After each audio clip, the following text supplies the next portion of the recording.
Eglwys Gymraeg Canol Llundain, wrth gwrs ni'n bodoli yma yng nghanol Llundain i ledaeni neges yr Efengil ac i arddangos ac i adlewyrchu cariad Crist i ganol y ddinas hon.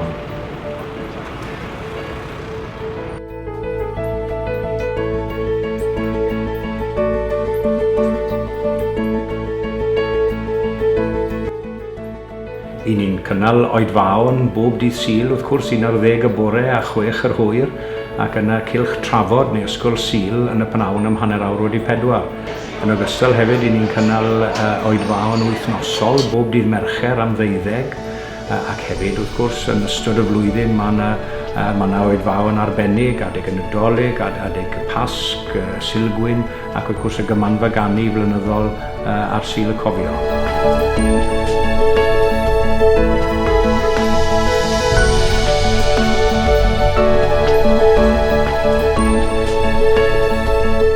Mae'r adeilad ei hunan, y capel ei hunan yn cael ei ddefnyddio gan sefydliadau gwahanol i gynnal cyngherddau a gweithgareddau amrywiol.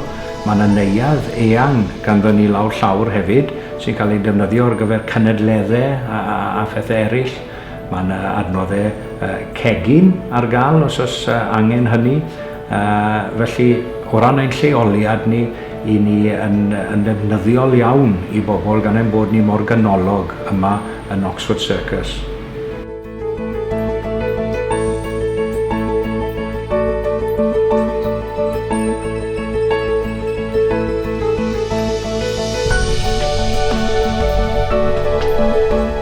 Dim rhaid eich bod yn siarad Cymraeg wrth gwrs i ddod i Eglwys Gymraeg Canol Llundain.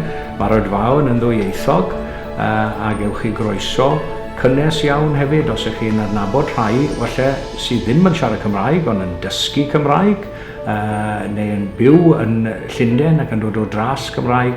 Gawn nhw croeso cynnes iawn ar ein heilwyd ni yma yn Eglwys Gymraeg Canol Llundain.